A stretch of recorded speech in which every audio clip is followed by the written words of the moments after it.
Nigerian society. One would think that our pain and heartbreak as a nation is unprecedented in the history of the world. But then you read. It was books that taught me that the things that tormented me were the very things that connected me with all humanity. The American senator of yore, Daniel Webster, once said, "God grants liberty only to those who love it and are always ready to guard it and defend it." I want to believe that this august occasion will further impress on our youth on the need to resolve our ideals. We need to begin to ask pertinent questions towards our future. To the rational mind, everyone deserves to air their opinions freely without coercion.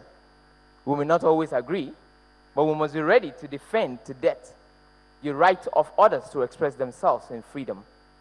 This must have been what informed the historic decision of Mr. President to pass the Freedom of Information Bill, while the past leaders had gained notoriety for suppressing the freedom of speech. Tonight is one of those nights when history is made. The youth of this nation must begin to understand that the doctor of the future will not focus on curative pills or potions, but will instead educate his patients in the care of the human frame, in diet, and in the cause and prevention of disease. Likewise, the leaders who will chart the path to Nigeria's promised land would not lead a procession in the praise of an ambiguous, phantasmagoric golden calf, standing on an illusionary altar of change that regresses our resolve. In the words of the former Foreign Minister, Professor Bolaji Akinyemi, the process of nation building usually proceeds from clarity of thought. Thoughts are built on reflection and ideas. The advanced nations we have in the world today have manifestations of the thoughts of their founding fathers and their leaders. When these thoughts are properly articulated and actually used, the inevitable result for this nation or nations is greatness. I dare say, as often stated, ideas rule the world. Transformation is indeed here, no doubt. It's like the wind. We feel its impact. However subtle it is for now, the administration of President Goodluck Ebele Jonathan essentially epitomizes vision, which is certainly steady and consistently being translated into action. I am going to crunch the numbers right now because I'm sure you're wondering. I've been wondering too, that what will I say? Toyosi has spoken. Caro has scattered the floor. Everyone has made sense. What am I coming here to say? It was safe for me to come up here and say what she said, what he said, what they said, and I'll walk back, and I'm sure you're going to clap for me. But let me go to the numbers right now.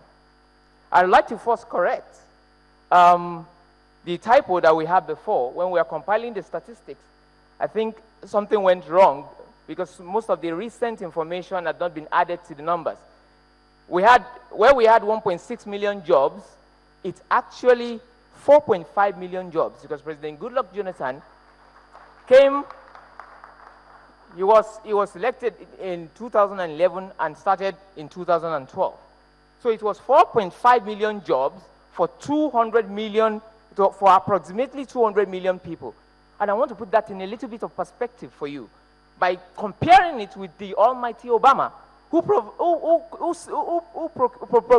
4.5 million jobs also for approximately 400 million people. So I want you to be able to weigh it and compare. 4.8 million number of internet users in Nigeria, making Nigeria the largest internet market in Africa by volume.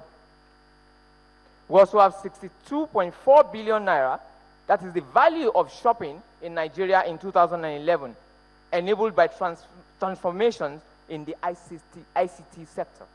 Today we now have folks like Jumia, we have Konga, and we have several other things. You can stay in the midst. If you have, like for some of us young people who marry young people, you know that the hobbies of our wives is to stay behind the computer and make a wish.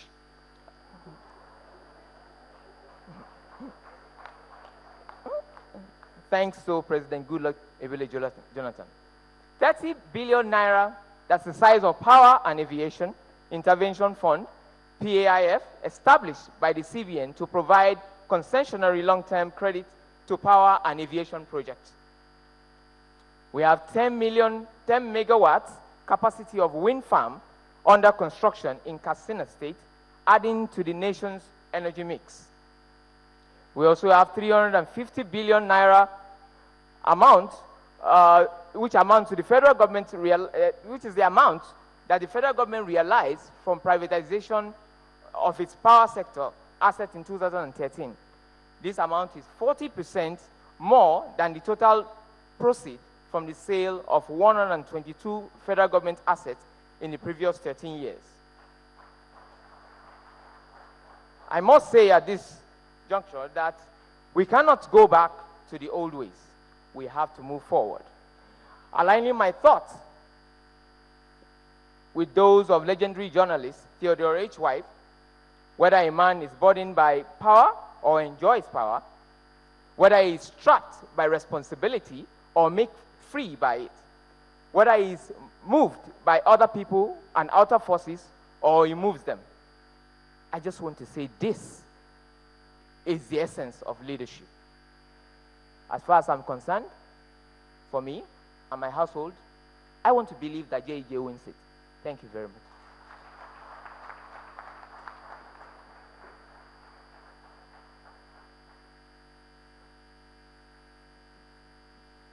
Thank you very much, Sega.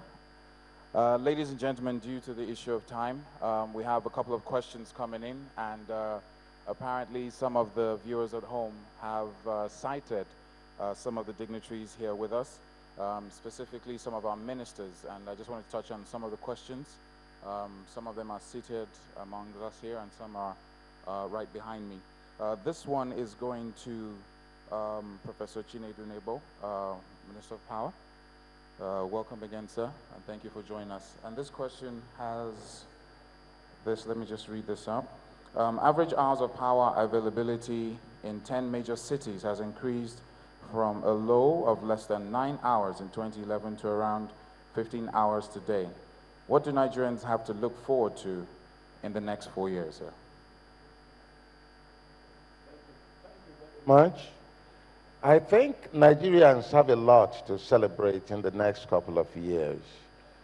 We've come a long way from very low generation profile today. Very thankfully, we are doing everything possible to beat the challenges, especially more recently, that have made it very difficult for us to perform on the promise we made to Nigerians. Because right now, we have the capacity to even double the original thing we inherited with regard to number of hours of electricity. But very thankfully, in the next few years, with embedded generation becoming commonplace, even the discos are announcing this by themselves, they have advertised, with the hydropower plants that are conceived. Zungeru hydropower plant has been flagged off by Mr. President for 700 megawatts, and that had been moribund for 30 years. Only a dream is now becoming a reality. With Mambila soon to be flagged off by Mr. President for another 3,050 megawatts, with the NIPP projects, many of which will be commissioned before the end of this year, many more, with the Operation Light Up Rural Nigeria that will now make power available in our rural communities, with embedded power from that will even go to industrial clusters, manufacturing clusters, agricultural clusters, and so on. All these things were not conceived before this administration. These are all driven by the President Goodluck Ebele Jonathan. And we can see that so much has gone into transmission infrastructure that was decaying and dead, And the same thing with distribution infrastructure.